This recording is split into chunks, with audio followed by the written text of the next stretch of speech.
दर्शकवृन्द नमस्कार। AP talk टाइममा स्वागत छ। म मनोज जोशी। एमसीसी पारित भएको पनि 3 दिन बितिसकेको छ, तर दलहरू बीच यसका विषयमा जस अपजस लिने र दोषारोपण गर्ने क्रम रोकिएको छैन। सत्तारूढ दल एकीकृत समाजवादी र प्रमुख प्रतिपक्षी दल नेकपा एमाले पत्रकार सम्मेलन गरी फेरि जुआरी खेलेका छन्। एमसीसीको समर्थन गरेको एमाले सत्ता गठबन्धनमाथि प्रहार गरेको छ भने एमसीसी पास भइसकेको अवस्थामा नाराबाजीमा सीमित रहेका एमाले पत्रकार सम्मेलन मार्फत आफ्नो धारणा पनि सार्वजनिक गर्ने बताउँदै आएको छ। यस्तै घटना परिघटनामा रहेर आज हामी कुरा गर्नेछौँ। हामीसँग हुनुहुन्छ धर्म रेग्मी, उहाँ एमालेका केन्द्रीय सदस्य हुनुहुन्छ। रेग्मीज्यू स्वागत छ। धेरै धन्यवाद। कस्तो छ यहाँलाई? आराम? एकदम ठिक छ। यहाँ कहिलेबाट एमालेमा सक्रिय हुनुहुन्छ, यो पृष्ठभूमिबाटै कुरा गरौँ। हैन, नेकपाको विभाजनपछि, खास गरी नेकपाको विभाजनपछि म नेकपाको चाहिँ मुख्य अध्यक्ष चाहिँ हामीले चाहिँ नेकपाभित्रको अन्तरसङ्घर्षमा हामीले नेकपाको मुख्य अध्यक्षलाई सहयोग गऱ्यौँ। त्यसकारण नेकपा विभाजनपछि म कमरेड केपी ओलीको नेतृत्वमा भएको चाहिँ एमालेमा छु। म भनेपछि यो विभाजनपछि अहिले ओली नेतृत्वमा हुनुहुन्छ। पछिल्लो राजनीतिक घटनाक्रमको कुरा गर्नुपर्दा राजनीतिक यो परिवर्तित घटनाक्रमबारे यहाँले के अध्ययन गर्नुभएको छ, के जानकारी हासिल गर्नुभएको छ? होइन, तपाईँले भनिराखेको परिवर्तित घटनाक्रम भनेको त यही एमसीसीसँग सम्बन्धित विषय नै हो जस्तो म अनुमान गर्छु। तपाईँले परिवर्तित घटनाक्रम भनिराखेको होइन। एमसीसीका सन्दर्भमा अहिले एउटा परिस्थितिमा एमसीसी पारित भएको छ। यद्यपि त्यसमा चाहिँ हामीले हाम्रो पार्टी अध्यक्षले हिजो मात्रै चाहिँ पत्रकार सम्मेलन मार्फत आफ्नो दृष्टिकोणहरू हामीले सार्वजनिक गरेका छौँ। त्यसमा चाहिँ केही संसदीय प्रक्रियाहरू पुरा नगरेर एउटा दस्तावेज पारित भएको छ है। त्यसमा म त्यो एमसीसीसँग पारित भएको अर्को व्याख्यात्मक टिप्पणी भन्ने दस्तावेजलाई त त्यो धेरै महत्त्व दिनुपर्ने दस्तावेज होइन। त्यो त्यसलाई अन्तर्राष्ट्रिय कानुनको मान्यताले अथवा चाहिँ दुई देशबीचको चाहिँ सन्धिका सन्दर्भमा भइरहेका अभ्यासका सन्दर्भमा त्यो व्याख्यात्मक नोटको त्यस्तो कुनै त्यसको ग्राभिटी छैन। त्यसका बारेमा त धेरै चर्चा गर्न जरुरी छैन।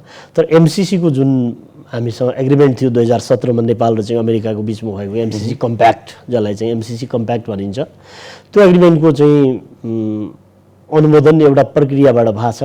यद्यपि त्यसमा संसदीय प्रक्रियामा केही वैधताका प्रश्नहरू छन्। त्यसमा त्यो भनेको संसद चाहिँ के हुन्छ भन्दाखेरि एकजना सांसदले पनि संसद अवरुद्ध गर्यो भने त्यो स्थितिको समाधान गरेर मात्रै संसदका कामहरू अगाडि बढाउनुपर्छ। संविधान सभाकालमा एकजना हाम्रो विसेन्द्र पासवानजी हुनुहुन्थ्यो, उहाँले एक्लै पनि संसद रोक्नुहुन्थ्यो। त्यो बेला संसद रोकिन्थ्यो है।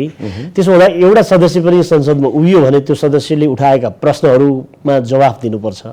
तर चाहिँ सिङ्गो एउटा प्रमुख प्रतिपक्षी पार्टी अझ चाहिँ अहिलेको संसदमा सबभन्दा ठुलो पार्टी है, गठबन्धनलाई तपाईँले एकातिर राख्नुभयो भने यो गठबन्धन त भ्यागुतको धार्नी हो, विभिन्न शक्तिहरू छ यसमा। संसदको सबभन्दा ठुलो पार्टी त एमाले हो अहिले पनि। त्यो त फ्याक्ट हो। म तपाईँलाई भन्दैछु, संसदको सबभन्दा ठुलो पार्टीले र प्रमुख प्रतिपक्षी दलले संसदका सामु, देशका सामु राखेका प्रश्नहरूको निपटारा नगरेर, ती प्रश्नहरू समाधान नगरेर, एउटा प्राविधिक प्रक्रिया समेत पुरा नगरेर, संसद भनेको दुईटा हो, त्यो भनेको प्रोसिज्योर प्रक्रिया पनि हो। संसदले चाहिँ निश्चित प्रक्रियाहरू पुरा गरेर मात्रै कुनै दस्तावेज संसदबाट पारित हुन्छ र त्यसले चाहिँ वैधता प्राप्त गर्छ। त्यसकारणले त्यो संसदीय प्रक्रियाका सन्दर्भमा पनि पास भएका बारेमा प्रश्नहरू छन्। तर त्यो जो एउटा सत्ता गठबन्धनले जे दस्तावेजहरू पेश गर्नु हो, त्यो दस्तावेजको त द्विपक्षीय सन्धिको बायोलेटरल एग्रिमेन्टको एकपक्षीय रूपमा तपाईँले गरेको घोषणा, त्यसको चाहिँ महत्त्व त्यो अरूलाई झुक्काउन चाहिँ मिल्ला होइन। त्यो चाहिँ आफ्नो कार्यकर्ता जसलाई उहाँहरूले 1-2 वर्षदेखि सत्ता गठबन्धनमा भएका दलहरूले उचालिराख्नु भएको थियो। यो व्याख्यात्मक टिप्पणी भनेको के हो भने उहाँहरूले पहिले त्यसको चाहिँ मिसइन्टरप्रिटेसन गर्नुभएको थियो। एमसीसीको चाहिँ एमसीसी विरुद्ध सडकमा मान्छेहरू लिएर आउने को हो? पुष्पकमल दाहाल हो, माधव नेपालजीहरू हो, सत्ता गठबन्धनमा जो बस्नु भएको छ। अनि त्यसको व्याख्यात्मक नोटको चाहिँ तपाईँको त्यो डकुमेन्ट चाहिँ जे लिएर आउनुभयो, कसले ल्यायो? उहाँहरूले ल्यायो होइन। सडकमा उहाँहरू आउनुभयो, एमसीसीका विरुद्ध उहाँहरूले गिजोल्नुको परिस्थिति, अधिवेशनमा अस्ति दस्तावेज कसले लेखे? गिजोल्नु त भीमराव जस्ता नेताहरू पनि छन् नि गिजोल्नुको लागि।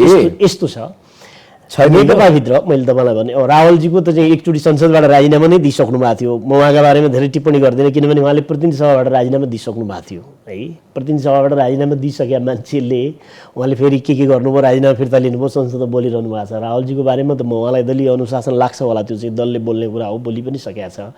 तर मैले भन्नु खोजेको के हो भने एमसिसीका सन्दर्भमा यो परिस्थिति कसले गिजो ल्याए भन्दाखेरि जो अहिले सरकारमा हुनुहुन्छ उहाँहरूले गिजोल्नु भयो, तपाईहरु हैन। यसको व्याख्या कसले लिएर आयो भन्नुहुन्छ एमाले स्पष्ट दृष्टिकोण के राखेको छ यसको बारेमा भन्नु। जनताका छोराछोरीलाई तपाईले सडकमा उडाल्दिनु भयो, रमिलो भन्नुभयो। त्यसपछि एमाले बनेन। एमाले किन बनेन भन्नुहुन्छ भने एमसिसीका सन्दर्भमा तपाईँले 2-3टा कुरा क्लियर हुन म अनुरोध गर्छु। प्रज्ञा प्रतिष्ठानमा माओवादीको अधिवेशन भयो, अस्ति अघिल्लो दिनसम्म सम्मेलन भयो, भोलिपल्टबाट त्यो अधिवेशन भयो। जे होस् त्यो उहाँहरूको पार्टीको आन्तरिक कुरा हो, तर त्यसमा पुष्पकमल दाहालले चाहिँ उहाँहरूले त्यो अधिवेशनमा उहाँहरूले चाहिँ अधिवेशनबाट एउटा कुरा पारित गर्नुभएको छ, एमसिसी चाहिँ पास नगर्ने कुरा उहाँहरूले पारित गर्नुभएको छ है। त्योभन्दा अगाडि पुष्पकमल दाहाल र शेरबहादुर देउवाले पत्र पठाउनु भएको थियो, जुन पत्र यहाँहरू मार्फत मिडिया मार्फत सबै सार्वजनिक हो, छताछुल्लो भयो होइन। कति गम्भीर कुरा लेख्नु भएको छ पुष्पकमल दाहालले भने अमेरिकाले आफ्ना रणनीतिक साझेदारहरूसहित, त्यो भने स्ट्राटेजिक पार्टनरहरूसहित चीन विरुद्ध युद्ध गर्ने रणनीति लिएको छ। एमसिसी इन्डो पेसिफिक स्ट्राटेजीको हिन्दू प्रशान्त रणनीतिको एउटा अङ्ग हो भनेर उहाँले पार्टीको अस्ति चाहिँ प्रज्ञा प्रतिष्ठानमा भएको अधिवेशनमा उहाँले दस्तावेज पारित गर्नुभएको छ। त्यसपछि उहाँहरूले कार्यकर्ता सडकमा लिएर आउनुभयो। तर त्यो जुन त्यति गम्भीर कुरा पुष्पकमल दाहालले भन्नुभयो, अमेरिका चीनको विरुद्धमा युद्ध गर्दैछ भन्नुभयो, जुन कुरा चिनियाहरूले भनेका छैनन् है। चीन र अमेरिकाको बिचमा प्रतिस्पर्धा पनि छ, उनीहरूको बिचमा सहकारी पनि छ। नेपालको एउटा सानो पार्टीको नेता पुष्पकमल दाहालले अमेरिकाले चीन विरुद्ध युद्ध गर्दैछ, त्यस कारणले एमसिसी त्यसको एउटा पार्ट हो, इन्डो पेसिफिक स्ट्राटेजीको लेख्नुभयो, त्यसको बारेमा उहाँहरूले जिम्मेवारी लिनु पर्दैन भन्दाखेरि परिस्थिति जसले गिजोल्नुभयो उहाँहरूले त्यही लाज छोप्न चाहिँ एउटा दस्तावेज ल्याउनु भएको छ।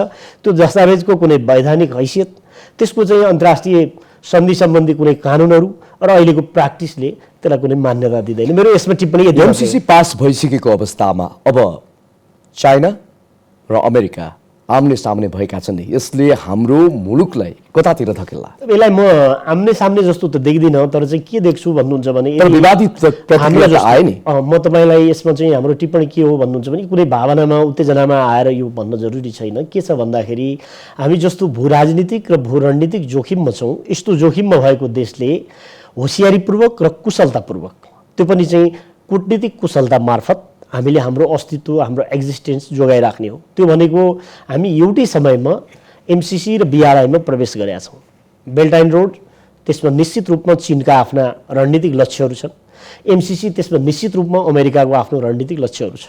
हामी यस्तो भू राजनीतिक लोकेसनमा छौँ, यस्तो अवस्थितिमा छौँ, हामीले चाहिँ हाम्रो अवस्थिति नै हामीले कुशलतापूर्वक बुद्धि पुर्यायौँ भने यो चाहिँ हाम्रा लागि अवसर पनि हो। हामीले यसमा कुशलता प्रयोग गर्न सकेनौँ भने यो हाम्रो लागि अभिशाप पनि हो। त्यसकारणले हामी यस्तो अवस्थामा छौँ, हामीले संसारका सबै देशसँग हाम्रो चाहिँ मित्रवत सम्बन्ध छ, छिमेकलाई प्राथमिकतामा राख्ने हाम्रो नीति छ। संयुक्त राष्ट्रसङ्घको हामी चाहिँ बडापत्र अनुसार सार्वभौम समानताको हामी चाहिँ त्यो मान्यतामा हामी रहन्छौँ। तर तपाईँले भने जस्तो अमेरिका र चीन आम्ने सामने उनीहरू प्रतिस्पर्धी देशहरू, दुइटै चाहिँ ग्लोबल पावर हुन्, उनीहरू आम्ने सामने हुन सक्छन् किनभने उनीहरूले त्यो ल्याकत राख्छन्। तर नेपाल कसको आम्ने सामने हुने हो भन्दाखेरि नेपालले आफ्नो एक्जिस्टेन्स यो भू राजनीतिक चर्को भू राजनीतिक द्वन्द्वमा नेपाल प्रवेश गर्ने हो कि गर्ने होइन? नेपाल प्रवेश गर्ने होइन, नेपाल प्रवेश गर्ने होइन। फाइदा लिन सक्छ नेपालले फाइदा लिन सक्छ। तर वास्तवमा भन्दाखेरि अब दुई देशको एउटा बिआरआई छ, एकातिर एमसिसी छ, दुवै देशबाट हामीले पनि केही फाइदा लिनको लागि के गर्न सकिन्छ तपाईँको विचारमा? एमसिसीका सन्दर्भमा हामीले जस्तो जनमत बनायौँ, हामीले भनेको सत्ता गठबन्धनले जे जनमत बनायो, हामीले एमसिसीका पक्ष र विपक्षमा जे जस्तो तर्कहरू गऱ्यौँ, यसले गर्दा त चाहिँ तपाईँको हामी फाइदा लिन सक्छौँ जस्तो मलाई चाहिँ लाग्दैन। यसले गर्दा सरकारमा हुने मान्छेहरू यही अपरिपक्वता प्रदर्शन गरिराख्ने हो भने है, डेमोक्रेसीका बारेमा, खास गरी चाहिँ अन्तर्राष्ट्रिय सम्बन्धका बारेमा, हामीले चाहिँ मित्र राष्ट्रहरूसँगको सम्बन्ध र चाहिँ हामीसँग छिमेक र छिमेकभन्दा बाहिर हाम्रो सम्बन्धका बारेमा हामीले लामो समयदेखि अभ्यास गरिराखेका छौँ। त्यो भनेको हाम्रो आफ्नो पञ्चशीलका सिद्धान्तहरू छन्। हामीले कतिपय बेला तटस्थ बस्नुपर्ने बेला हामी तटस्थ बस्यौँ। अझ तपाईँलाई भन्नुपर्दा हामी चाहिँ विश्वयुद्धमा हामी ब्रिटिसको पक्षमा लड्यौँ है, तर कोल्ड वारको समयमा हामी चाहिँ न्युट्रल बस्यौँ। कोल्ड वारको समयमा चाहिँ हामी शीतयुद्धको बेला हामी न्युट्रल बस्यौँ। अन्तर्राष्ट्रिय सन्दर्भमा नेपालले आफ्नो एउटा लामो करिब शताब्दी लामो हाम्रो चाहिँ कूटनीतिक, हाम्रो त्यही खालको सामरिक, त्यही खालको चाहिँ हाम्रो चाहिँ विदेश नीति छ।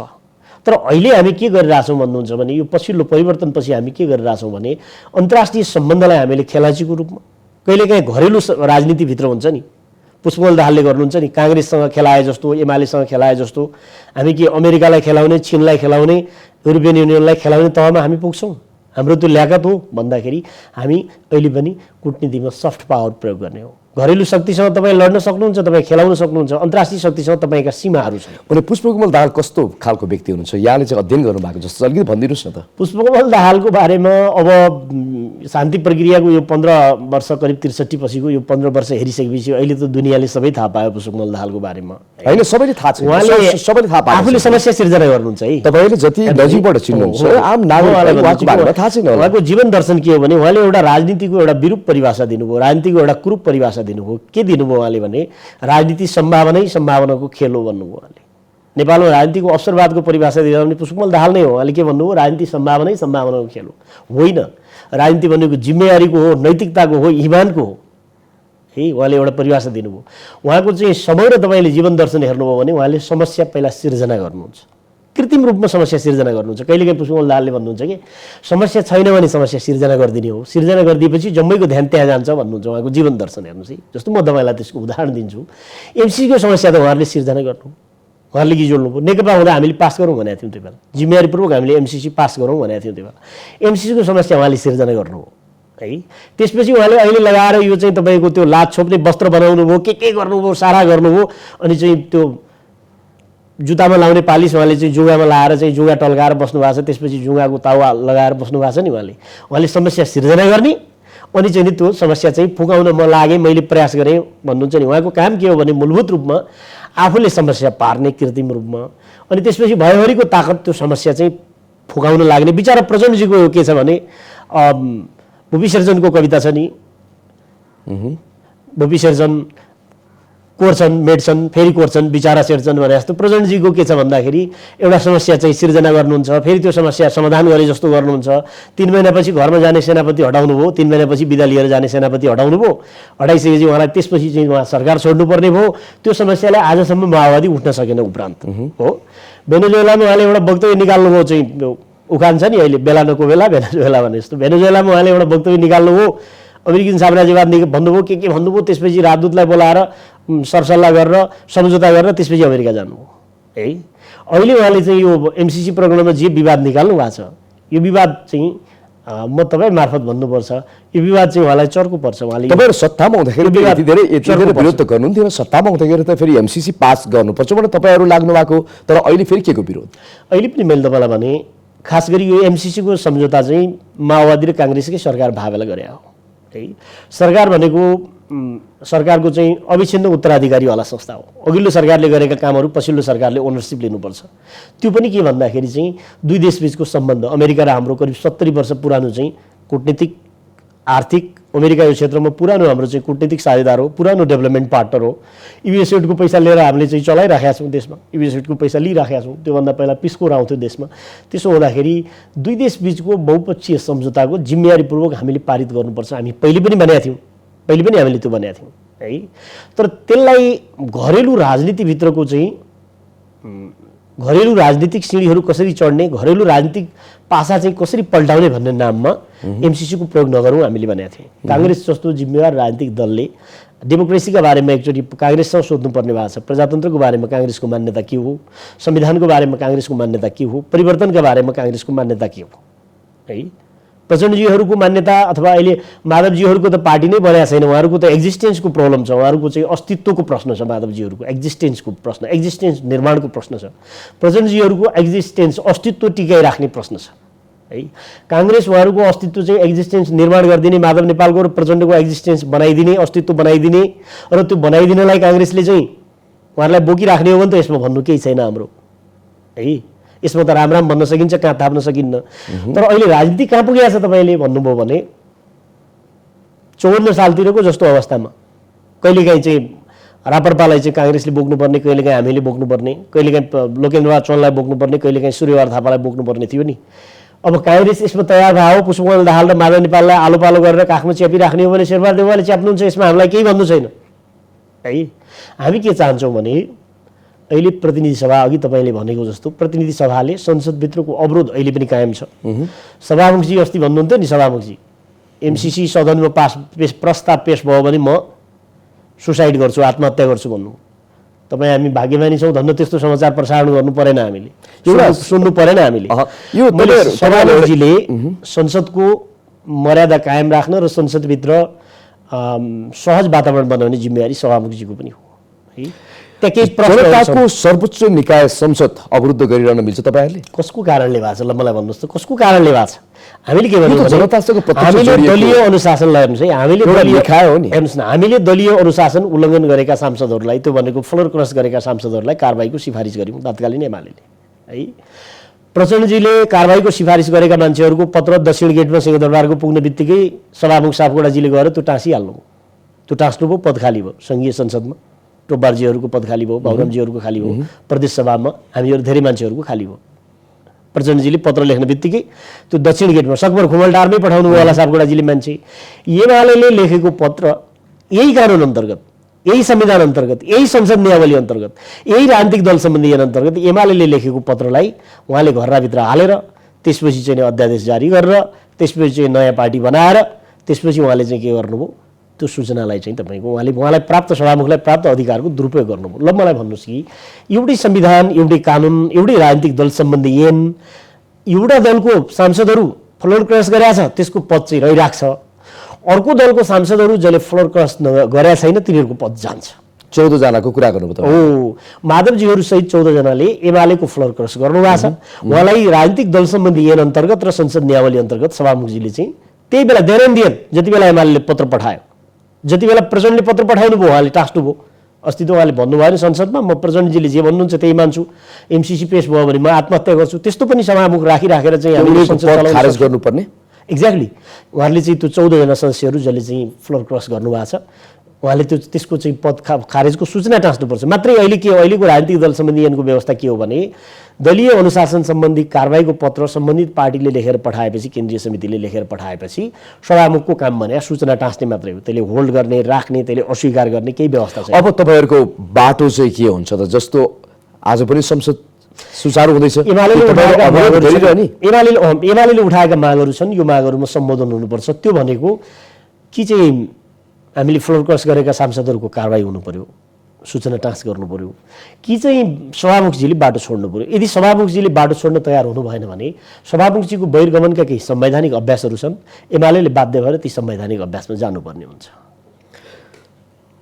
यसमा दोष कसको सभामुखले दिनुहुन्छ तपाईहरु सत्ता गठबन्धन र सभामुख त एक स्वतन्त्र अंग हो नि सभामुख स्वतन्त्र हुनुभयो एक्ज्याक्टली सभामुख त दलको सदस्य पनि हुँदैन निर्वाचित भइसकेपछि उहाँ स्वतन्त्र हुनु पर्यो भनाइ कतैबाट परिचालित हुनुहुन्छ कम्प्लिटली सम्पूर्ण रूपमा उहाँ सम्पूर्ण रूपमा केमा हुनुहुन्छ भने उहाँले आफै भन्नुभएको छ सार्वजनिक रूपमा म प्रचण्डजीले जे भन्नुहुन्छ म त्यो मान्छु भन्नुभएको छ उहाँले अस्ति त उहाँ एमसीसी पेश भएपछि म आत्महत्या गर्छु भन्नुहुन्थ्यो उहाँ कतैबाट परिचालित नभएपछि खुमलटारबाट पत्र लेखेको 24 घण्टाभित्र उहाँले चाहिँ तत्कालीन माओवादीको सांसदहरूको पद खारेज गर्नुहुन्छ बालकोटले पत्र लेखेको चाहिँ 6 महिनासम्म उहाँले चाहिँ सांसदहरूको पद खारेज गर्नुहुन्न त्यसो हुँदाखेरि उहाँ परिचालित हुनुहुन्छ यो त चाहिँ सार्वजनिक रूपमा थाहा भएको कुरा हो सभामुखजीका सन्दर्भमा कि चाहिँ सभामुखजीले बाटो खोल्नु पर्यो उहाँको हामी उहाँको चाहिँ मर्यादित र संविधान सम्मत बहिर्गमनको पक्षमा छौँ कि चाहिँ उहाँले बाटो खोल्नु पर्यो अन्यथा उहाँले संवैधानिक रूपमा उत्पन्न हुने परिस्थितिको सामना गर्नु पर्यो उहाँ त्यसको लागि तयार हुनु पर्यो अहिलेको सरकारको काम कारबाही बारे यहाँले के भन्नुहुन्छ हेर्नुस् न यो त चाहिँ दुनियाँलाई थाहा छ सरकारको काम कारबाहीको अवस्था के छ भन्ने कुरा सरकारको काम कारबाहीको अवस्था भनेको चाहिँ सरकार निर्माण भइसकेपछि उहाँहरूको लामो समय त उहाँहरूले मन्त्री परिषद बनाउन थाल्नुभयो मन्त्री परिषद बनाउँदा उहाँहरूले चाहिँ जे जस्तो आकार प्रकारमा मन्त्री परिषद बनाउनु भएको छ जे जति सङ्ख्यामा बनाउनु भएको छ प्रदेशहरू हिजो 7 वटा चाहिँ मन्त्रीहरू हुन्थ्यो प्रदेशहरूमा हेर्नुहोस् अहिले अस्ति म हेटौँडा गएको थिएँ 21 वटा कि कतिवटा मन्त्री रहेछ हेर्नुहोस् एउटा कोठामा मन्त्री बसेको ठाउँमा अफिसर पनि छैन बिचरा हेर्नुहोस् है कर्मचारीको पनि व्यवस्था गर्न सकेका छैन एउटा प्रदेशको मन्त्रीलाई मैले सोधेको थिएँ के छ मन्त्री भएपछि कस्तो छ अवस्था तपाईँको भनेको थिएँ खै एउटा चाहिँ गाडी दिएका छन् एउटा चाहिँ टेबल राखिदिएका छन् यहाँ नयाँ मन्त्रालय बसेका छु अरू त केही थाहा छैन हजुर भन्नुहुन्थ्यो जसरी देशभरि 18, 19, 21 मन्त्रालय बनाउनु भएको छ काठमाडौँमा चाहिँ केन्द्रमा चाहिँ 25 वटा मन्त्री बागमतीमा चाहिँ 21 वटा मन्त्री भयो भने यसरी चाहिँ चलाउन सकिन्छ हैन सरकारले त के गरिरहेछ भन्नुहुन्छ भनेपछि सरकार यो कुहिरोको काग हुन्छ नि कता जाने हो भन्ने कुनै लक्ष्य छैन सरकारको लक्ष्य छैन, गन्तव्य छैन। तपाईँहरू सत्तामा हुँदा पनि त एक किसिमको असन्तुष्टि, आक्रोश, निराशा जनतामा पैदा त भएको हो नि। सत्तामा हुँदा हामीले के गर्यौँ भने हामीले सत्तामा हुँदा एउटा विकासको चाहिँ तपाईँको एउटा मार्गचित्र तयार पार्यौँ। विकासका सन्दर्भमा जनताको चाहिँ तपाईँको चाहिँ आकाङ्क्षा सार्वजनिक गर्ने सन्दर्भमा, जनतालाई सर्भिस डेलिभर गर्ने सन्दर्भमा तथ्यमा कुरा गरौँ। 2020मा हामीसँग चाहिँ तपाईँको त्यति धेरै एफडिआई बाहिरबाट आछ, वैदेशिक लगानी देशमा आछ। हामीले चाहिँ वैदेशिक सम्बन्ध सुधारका प्रयासहरू गऱ्यौँ। हामीले त्यसपछि देशमा लगानी भित्राउने प्रयासहरू गऱ्यौँ। विकासका आधारभूत संरचनाहरूमा परिवर्तनको कुराहरू गऱ्यौँ। उहाँहरूले के गर्नुभयो? सरकारमा आउने बित्तिकै उहाँहरूले अहिले बजेटको आर्थिक अवस्थाको चित्र हेर्नुहोस् न, एउटा आर्थिक अवस्थाको चित्र हेर्नुहोस्। यस्तो डरलाग्दो आर्थिक अवस्था छ। वित्तीय अनुशासन त नाङ्गो छ। देशको आन्तरिक स्रोतबाट तपाईँ कुनै अर्थशास्त्रीलाई ल्याएर सोध्नुहोस्, देशको आन्तरिक स्रोतबाट साधारण खर्च नचल्ने अवस्था छ। अर्थमन्त्रीजी त पैसा बाँड्दै हिँड्नु भएको छ। उहाँ त चाहिँ त्यो स्काई क्याफेमा भोज गर्दै हिँड्नु भएको छ। अर्थमन्त्रीजीलाई त पैसा कहाँबाट आउँछ? प्रतिपक्षमा हुनुहुन्छ, तपाईँले त सरकारलाई हातमा हात मिलाएर सहयोग गर्ने हो नि त। सरकारले सहयोग लिनु पर्यो। सरकारले सहयोग लिन के गर्नु पर्यो भने पहिले संसदको वातावरण चाहिँ तपाईँले प्रतिपक्षको भूमिका, वातावरण खुलाउनु पर्यो। एमाले प्रतिपक्षको भूमिका राम्रोसँग निर्वाह गरेका छ। किन राम्रोसँग निर्वाह गरेका छ भन्नुहुन्छ भने हामीले यति असहमतिका बावजुद पनि प्रधानमन्त्रीलाई हामीले भनेका थियौँ तपाईँहरूलाई सहयोग चाहियो भने भन्नुहोस्, के सहयोग चाहियो। तर प्रधानमन्त्रीले, सरकारले, गठबन्धनले के गर्नु पर्यो भने संसदभित्र सहज वातावरण बनाउने कसको दायित्व हो मलाई भन्नु न। संसदभित्र सहज वातावरण बनाउने दायित्व त सरकारको दायित्व। जब तपाईँ प्रतिपक्षको मागका विषयमा छलफल गर्न नै तयार हुनुहुन्न भने, प्रतिपक्षले उठाएको संविधान सम्मत मागका विषयमा तपाईँ छलफल गर्न नै तयार हुनुहुन्न भने वातावरण सहज कसरी बन्छ है?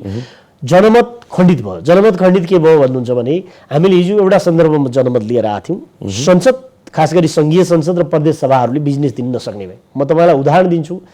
1 वर्ष अगाडि, 1.5 वर्ष अगाडि करिब हामीले कर्णालीमा चाहिँ 35वटा कानुन कर्णालीको प्रदेश सभाले निर्माण गरेका थियो। 36वटा कानुन निर्माण गरेका थियो। यसको 1 वर्षसम्म एउटा कानुन पनि त्यसले निर्माण गरे। कुनै पनि प्रदेशहरू अहिले कानुन बनाउन सक्ने अवस्थामा छैनन्। उनीहरू प्रतिनिधि सभामा कुनै पनि विधेयक पारित हुन सक्ने अवस्था छैन। त्यही नाराबाजीकै बिचमा चाहिँ एमसिसी पारित भए जस्तो गर्ने हो भने बाहेक, त्यो हुँदाखेरि चाहिँ संसदको वातावरण, संसदभित्रको वातावरण र समग्र राजनीतिक वातावरण निर्माण गर्ने दायित्व मूलभूत रूपमा सरकारको हो। सरकारले यदि त्यस्तो चाहिँ सहमतिको हात फैलाउँछ भने हामी त कुनै पनि बेला भनेपछि अब तपाईँहरूले संसद चल्न दिनुहुन्न।